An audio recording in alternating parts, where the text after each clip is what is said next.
तो पिछली वीडियो में हमने बात की थी कि क्या मैटर जो है, क्या मादा एग्ज़िस्ट करता है या नहीं?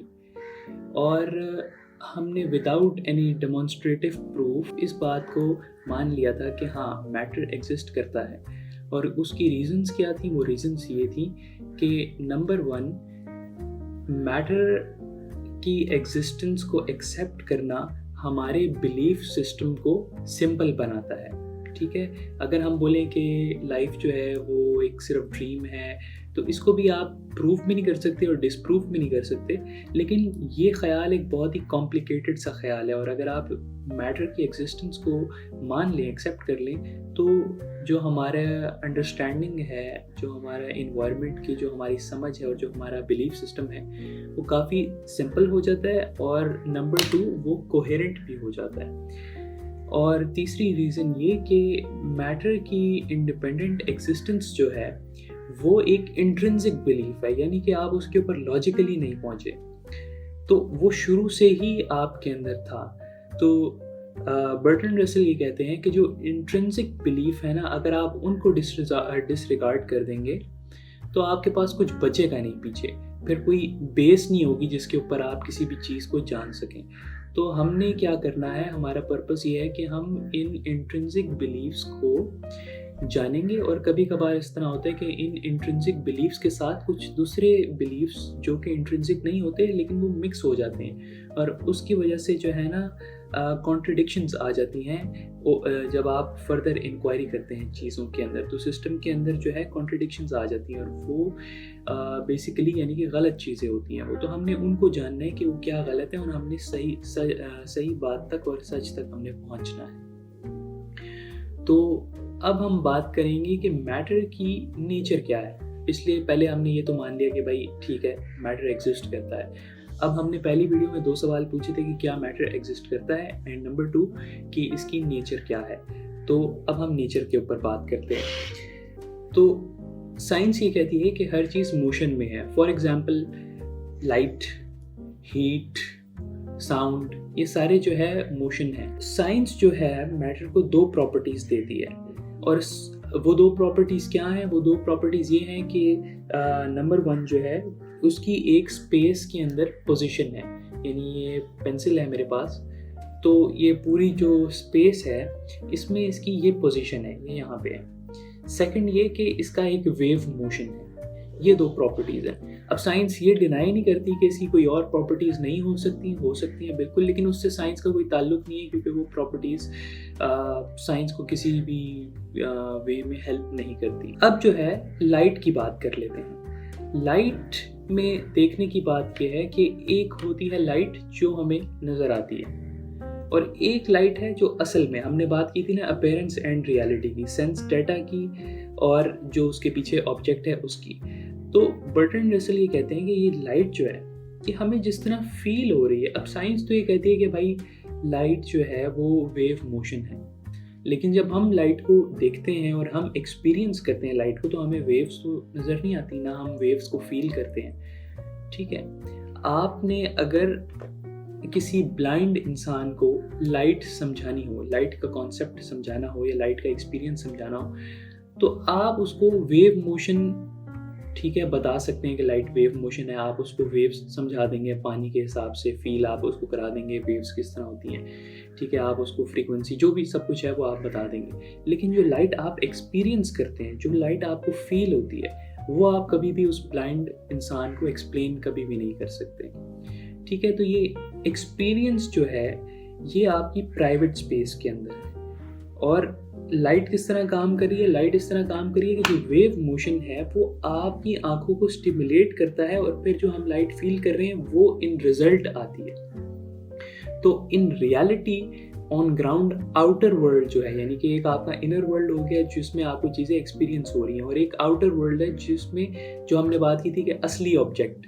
ठीक है, तो असल में लाइट जो है वो वेव मोशन है, और वो वेव आपकी आंखों पे इस तरह से असर करती है कि आपको लाइट इस तरह फील होती है। तो लाइट वेव जो है is the physical cause of sensation, और साइंस ये कहती है कि इसी तरह की एक्सप्लेनेशन जो हैं वो दूसरी सेंसेशंस के बारे में भी दी जा सकती हैं। अब हम जो है ना स्पेस की बात कर लेते हैं। स्पेस क्या है?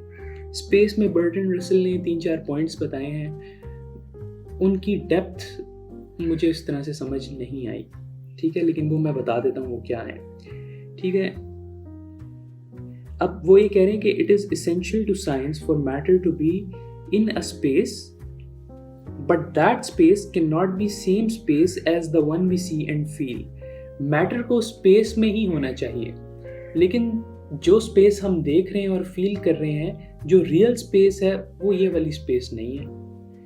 अब इसके अंदर सबसे पहली बात वो ये कहते हैं कि the space we see is not the space we get by touch. जो हम देख रहे हैं और जो हम छू रहे हैं, ये दोनों, जो हम देख रहे हैं और जिसको हम महसूस कर रहे हैं, ये दोनों मुख्तलिफ हैं, इन दोनों में फ़र्क है। नंबर 2 बात, only in our infancy we learn how to touch the things we see और वाइस वर्सा। यानी कि हम सिर्फ बचपन में ये सीखते हैं कि अब जिन चीज़ों को हम देख रहे हैं उनको टच किस तरह करना है, या फिर जिन चीज़ों को हम टच कर रहे हैं उनको देखना किस तरह। अब इस बात का क्या मतलब है, आई डोंट नो। फिर तीसरा point, the space of science is neutral between site and touch. हाँ, ये पॉइंट। अब देखें, स्पेस ऑफ जो साइंस की स्पेस है ना, वो आउटर वर्ल्ड की स्पेस है, ठीक है। अब हमने शुरू में ये बात की थी कि हर इंसान का एक्सपीरियंस जो है वो दूसरे इंसान से थोड़ा सा मुख्तलिफ होगा, ठीक है, एटलीस्ट थोड़ा सा मुख्तलिफ तो होगा। तो ये जो एक्सपीरियंसेस हैं, इसका मतलब कि ये हो गए आपके पर्सनल डोमेन के एक्सपीरियंसेस। हम बात करें हैं ओरिजिनल ऑब्जेक्ट की, ठीक है, हम बात करें हैं रियल पेन की, जो कि हमें नहीं पता आउटर वर्ल्ड में जो है। तो जो साइंस है वो इस चीज़ की बात करती है कि ये क्या है, ठीक है, इसको जानना चाहती है। तो वो ये कहते हैं कि जो साइंस की जो स्पेस है ना, अब स्पेस जो है, जब साइंस स्पेस को देखती है तो उसमें फिर टच और साइट के अंदर वो न्यूट्रल होती है, उसके अंदर कोई डिफरेंस नहीं होता है, क्योंकि वो आउट देयर है। टच और साइट के अंदर डिफरेंस हमारी पर्सनल स्पेस के अंदर हो, लेकिन आउटर वर्ल्ड के अंदर, रियलिटी के अंदर जो है वो बिल्कुल सेम होगी। फिर आखिरी पॉइंट ये है कि thus it can not be the same space. तो जो हमारी पर्सनल स्पेस है और जो हम आउटर वर्ल्ड में देखते हैं, तो वो सेम नहीं हो सकते, क्योंकि हमारी पर्सनल स्पेसेस जो हैं उनके अंदर डिफरेंसेस होते हैं, साइट में और टच में डिफरेंस होता है, और एक इंसान और दूसरे इंसान के एक्सपीरियंसेस के अंदर भी फ़र्क होता है। लेकिन जो रियलिटी है, तो साइंस कहती है कि भाई रियलिटी के अंदर किसी भी चीज़ का फ़र्क नहीं होना चाहिए, उसमें यूनिटी होनी चाहिए, वो हर तरह से जो है देखें तो वो सेम होनी चाहिए, न्यूट्रल होनी चाहिए, कोई डिफरेंस उसके अंदर नहीं होना चाहिए। तो इसलिए आपकी पर्सनल स्पेस और जो आउटर वर्ल्ड की जो स्पेस है, जो पब्लिक स्पेस है बेसिकली, जिसको सब शेयर करते हैं, ठीक है, उसमें फ़र्क है, वो सेम नहीं है। अब हम एक कॉइन की एग्जांपल लेते हैं। मेरे पास ये कॉइन है, इफ आई होप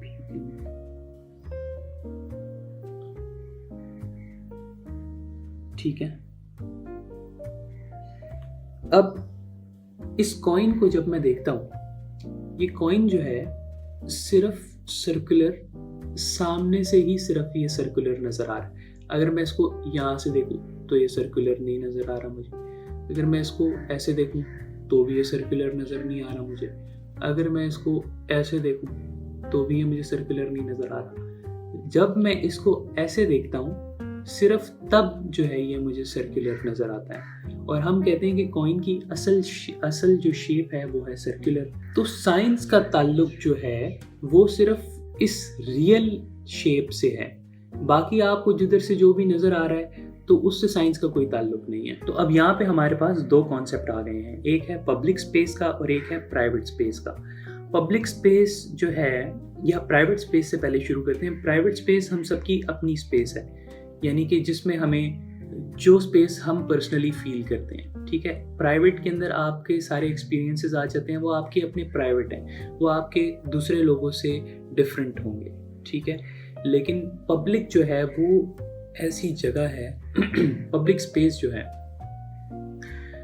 तो वो न्यूट्रल है, उसमें जो है कोई डिफरेंस नहीं होगा, वो असल में जो है वो वैसी ही होगी। आप उसको कहीं से भी देखें वो बिल्कुल वैसी ही होगी, ठीक है। तो I hope you understand what I am saying. अब इनके अंदर कोई रिलेशन तो है, जाहिर है, लेकिन ये फुली सेम नहीं है। रिलेशन क्या है कि यार देखें, अब बुनियादी जो सोर्स है वो तो पब्लिक स्पेस ही है ना, यानी कि पब्लिक एक स्पेस है, उसके अंदर ये कॉइन पड़ा हुआ है, रियल कॉइन, ठीक है।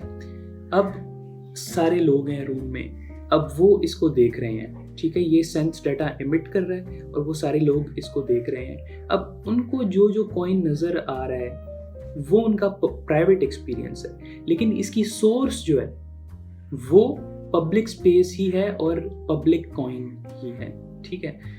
तो फिर हम ये कह सकते हैं कि ये जो सारा मैटर है वो एक पब्लिक स्पेस के अंदर एग्जिस्ट कर रहा है, और वहाँ से फिर आगे चल के हमारे प्राइवेट एक्सपीरियंसेस भी होते हैं। अच्छा, देखने की बात यह है कि जो हमारे प्राइवेट एक्सपीरियंसेस हैं उसमें दो चीज़ें इन्वॉल्व हैं। एक तो हो गया ऑब्जेक्ट इटसेल्फ, ठीक है, क्योंकि यहाँ से आ रही हैं ये रेज आ रही हैं, वेव्स आ रही हैं जो कि मैं इसको देख रहा हूँ, ठीक है, वेव्स से मैं इस कॉइन को देख पा रहा हूँ। लेकिन दूसरी चीज़ है मेरे ऑर्गन्स, ठीक है, जो कि उन वेव्स को इंटरप्रेट कर रहे हैं। तो एक पब्लिक स्पेस होनी चाहिए जिसके अंदर सेंस डाटा भी होगा और मेरे ऑर्गन्स भी होंगे और सारा मैटर भी होगा, ठीक है। ये बर्टन रसल कहते हैं। अब जहाँ तक बात है ना, हमने दूसरी बात की थी पोजीशन इन स्पेस की। तो देखें, सेंसेशन जो है, जो भी आप फील करते हैं, साइट, टच, टेस्ट और हियर जो भी है, वो डिपेंड करती है अपनी पोजीशन के ऊपर। वो किस तरह, जैसे ये अगर कॉइन है, अब इसके और मेरे दरमियान जो है अगर एक इस तरह मैं हाथ ले आया हूँ, ठीक है, अब मैं कॉइन को नहीं देख सका, लेकिन आवाज़ मुझे फिर भी आ गई, ठीक है। तो साइट के लिए ये ज़रूरी है कि हम दोनों के दरमियान जो है कोई ब्लॉकिंग ऑब्जेक्ट ना हो, ठीक है, लेकिन आवाज़ जो है वो ब्लॉकिंग ऑब्जेक्ट के पार से आ जाती है, ठीक है। अगर मैं कोई चीज़ टेस्ट करता हूँ तो उसके लिए ज़रूरी है कि वो मेरे ज़बान को टच करे, मेरे टेस्ट बर्ड्स को टच करे, उसकी पोजीशन यहाँ पे होनी चाहिए, ठीक है। तो इसी तरह अब सुनने के लिए भी यही है, हर चीज़ के लिए है। तो सेंसेशंस के लिए ऑब्जेक्ट की जो पोजीशन है वो डिटरमाइन करती है कि कौन सी सेंसेशन आपको फील होगी। अब हमने जो है वो पब्लिक स्पेस और प्राइवेट स्पेस की बात की, और हमने ये भी बोला कि इनके अंदर कोई ना कोई लिंक होना चाहिए, है ना, कोई कॉरेस्पॉन्डेंस होनी चाहिए। उसकी एग्जांपल ये है कि आप देखते हैं दो घर हैं, ठीक है, वो दो घर जो है, एक घर आपको दूर नजर आ रहा है,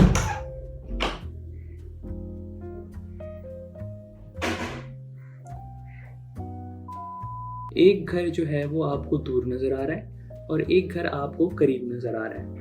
ये तो हो गया आपका प्राइवेट एक्सपीरियंस, आपकी प्राइवेट स्पेस के अंदर। लेकिन अब हम ये जानना चाहते हैं कि क्या रियल स्पेस में भी ऐसा ही है। तो जब आप वॉक करते हैं तो आप देखते हैं कि डिस्टेंस वाकई में जो घर करीब नज़र आ रहा था उसका डिस्टेंस कम है, और जो घर दूर नज़र आ रहा था उस तक का डिस्टेंस जो है वो ज़्यादा है। तो यानी प्राइवेट स्पेस और पब्लिक स्पेस के अंदर कॉरेस्पॉन्डेंस भी है। तो अब सवाल यहाँ पे ये पैदा होता है कि जो पब्लिक स्पेस है और जो फिजिकल ऑब्जेक्ट्स हैं उनके बारे में हम क्या जान सकते हैं। तो बर्टन रसल आपको साफ साफ बता देते हैं कि भाई उनके बारे में आप कुछ भी नहीं जान सकते। वो कैसे? अब फॉर एग्जांपल हमें पता है कि इक्लिप्स के अंदर सन, मून और अर्थ जो हैं वो स्ट्रेट लाइन के अंदर होते हैं, लेकिन ये स्ट्रेट लाइन होती क्या चीज़ है, ये स्ट्रेट लाइन अपने आप के अंदर है क्या, ये हम कभी नहीं जान सकते, क्योंकि स्ट्रेट लाइन जो है वो तो हमारी विजुअल स्पेस के अंदर है। असल में इन इटसेल्फ स्ट्रेट लाइन क्या है, वी कैन नेवर नो। इसी तरह एक और एग्जांपल है, डिस्टेंस की हमने पहले बात की थी कि एक बिल्डिंग करीब है और एक जो है दूर है। तो अब ये जो आपको कभी करीब और दूर नज़र आ रही है, ये आपका डिस्टेंस रिलेटिव डिस्टेंस है ये, लेकिन डिस्टेंस अपने आप के अंदर होता क्या है, what is distance in itself, ये हम कभी भी नहीं जान सकते। तो ये बर्ट्रैंड रसल कहते हैं। लेकिन पर्सनली मेरा ओपिनियन तो इस बारे में ये है कि ये स्ट्रेट लाइन हो या डिस्टेंस हो या इस तरह की कोई भी चीज़ हो, ये एग्जिस्ट करती ही नहीं है। यानी कि ये कोई ऐसी मटेरियल चीज़ तो है नहीं, ये तो कॉन्सेप्ट है जो कि हमने खुद बनाया है अपनी अंडरस्टैंडिंग के लिए। तो सब कॉन्शियसली वी कैन अंडरस्टैंड कि यार स्ट्रेट लाइन क्या है और क्या चीज़ स्ट्रेट लाइन नहीं है, ठीक है। तो और ये सिर्फ एक, आप इसको कह लें कि एक कॉन्सेप्ट है।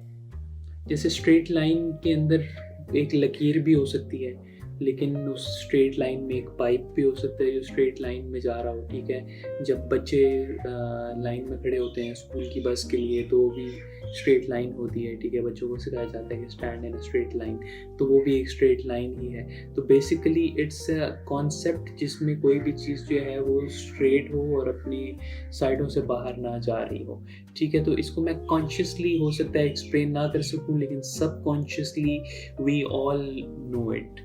अब सवाल यह है कि क्या सबकॉन्शियसली हम सारे एक ही स्ट्रेट लाइन को जानते हैं? तो I don't know, and may be मैंने बर्ट्रैंड रसल की बात को सही प्रूफ कर दिया, आई डोंट नो। एनीवेज, तो हम जो है नहीं जान सकते कि ऑब्जेक्ट इन इटसेल्फ क्या है। अब हमने बात की लाइट की, अब बात कर लेते हैं टाइम के ऊपर।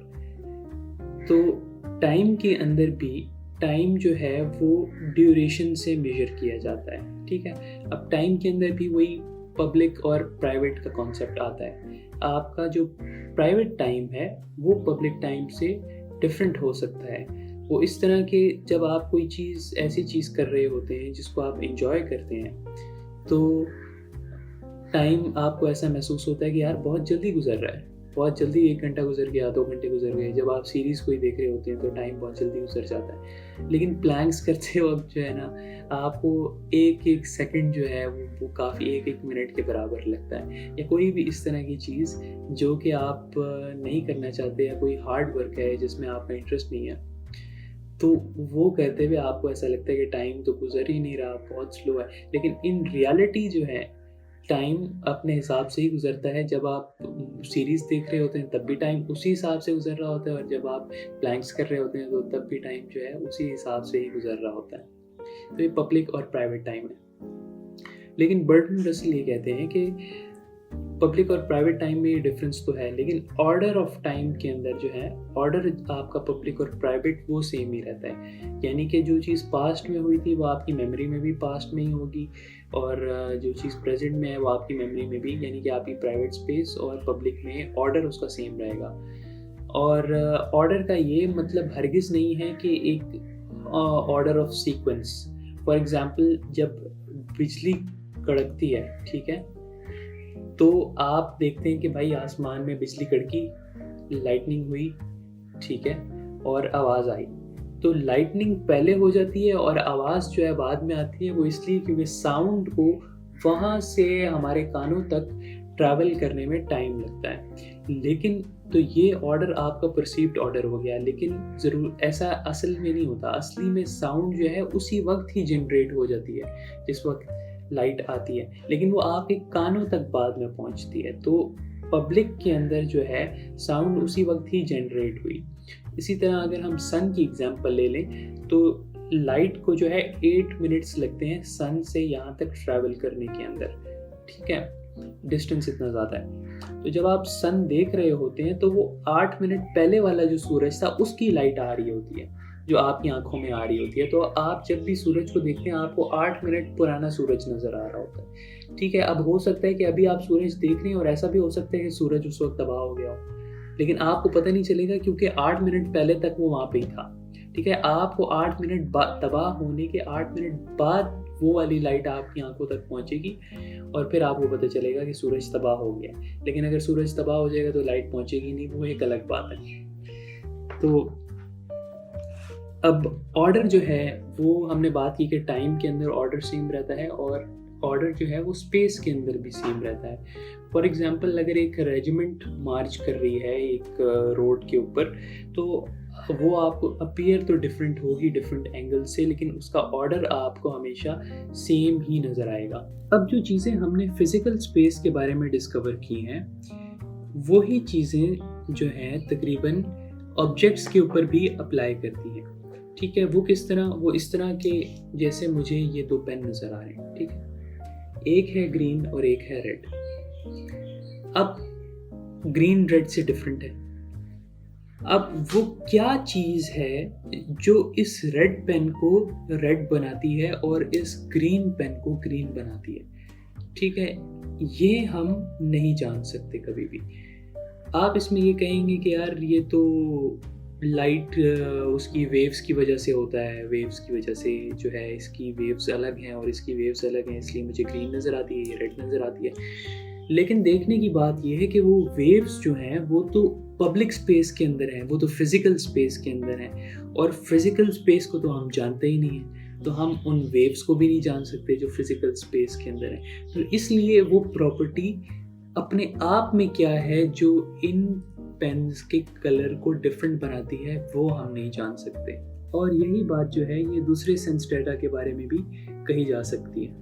हम चीज़ों के बारे में जो कुछ भी जान सकते हैं वो उनके रिलेशन से जान सकते हैं। फॉर एग्ज़ाम्पल कि ये जो है, ये कॉइन जो है ये इस मार्कर से छोटा है, तो इस मार्कर से ये कॉइन छोटा है। ये कॉइन इन इटसेल्फ बड़ा है या छोटा है या क्या है ये हम नहीं जान सकते, लेकिन इसका छोटे होने की जो प्रॉपर्टी है वो इन रिलेशन है। इसी तरह दूसरी चीज़ें हैं। बिलियन डॉलर क्वेश्चन यही है कि इंट्रिंसिक नेचर को हम जान सकते हैं या नहीं जान सकते, और कैसे जान सकते हैं। हमने तो इंट्रिंसिक नेचर को जानना है ना, कि चीज़ असल में किस तरह है। तो अब विजुअल के बारे में तो हम ये कह सकते हैं कि यार, जिस तरह हमने पहली वीडियो में भी बात की थी कि यार ये ग्रीन कलर जो है ये मुझे सेंस डाटा में नज़र आ रहा है, और ये इस लाइटिंग में मुझे ग्रीन नज़र आ रहा है, हो सकता है दूसरी लाइटिंग में मुझे दूसरा नज़र आए, लेकिन सारी डिफरेंट लाइटिंग्स में कम बेश ये जो है कोई ग्रीन का ही शेड है ना। मतलब अगर मैं इसके ऊपर ब्लू लाइट करूँगा, मिसाल के तौर पर मैं ब्लू लाइट करता हूँ, ठीक है, नज़र आ रही है, कोई डिफरेंट लाइटिंग्स में जो है ये मुझे डिफरेंट नज़र आ रहा है, ठीक है, तो लेकिन है तो ग्रीन का ही शेड ना। बात ये है, तो मैं ये कह सकता हूँ कि भाई ये ग्रीन का ही शेड है, लेकिन इसमें भी मसला है। इसमें मसला ये है कि अब जो लाइट वेव है जो इससे मेरी आंख तक आती है, अब लाइट वेव जो है वो एक मीडियम के अंदर ट्रैवल करती है, ठीक है, और वो उस मीडियम से अफेक्ट भी होती है। ठीक हो गया, तो अब वो मीडियम भी उसको अफेक्ट कर रहा है। फिर उसके ऊपर ये भी फैक्टर आता है कि लाइट किस एंगल से रिफ्लेक्ट करके आ रही है, ठीक है।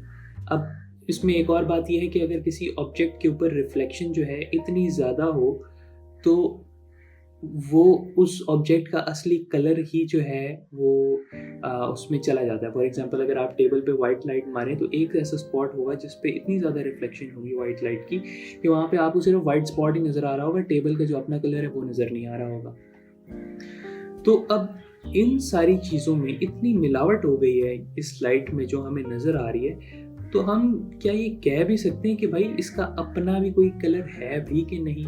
जो भी हम लाइट देखते हैं वो मीडियम से मॉडिफाई हो जाती है। अब जो हवा है वो भी लाइट को ऑल्टर कर देती है। रेनबो का जो पूरा फिनोमेना है वही इसी के ऊपर है कि जब हवा के अंदर वेपर्स होते हैं तो जब प्रिज्म के अंदर से आप लाइट पास करते हैं तो वाइट लाइट जो है उसके 7 शेड्स आ जाते हैं। तो इसी तरह हवा के अंदर जब वेपर्स होते हैं उसमें से लाइट पास होके आ रही होती है तो वो आपको एक उसके रेनबो की आपको शक्ल नज़र आ जाती है, उसमें आपको 7 कलर्स नज़र आ जाते हैं as far as I know. ठीक है, तो मीडियम जो है वो लाइट को ऑल्टर कर देता है। तो ये जो कलर है बेसिकली फिर हम कह सकते हैं कि it is result of the ray not the object itself, and whether the object in itself has any colour or not we can never know. अब सवाल ये है कि क्या कोई ऐसी फिलोसॉफिकल आर्ग्यूमेंट्स हैं जो कि मैटर की नेचर को एक्सप्लेन कर पाएँ, जो कि हमें बता सकें कि भाई मैटर की क्या नेचर है। तो वो है आइडियलिज्म, और जिसके बारे में हम बात करेंगे अगली वीडियो में। So stay tuned.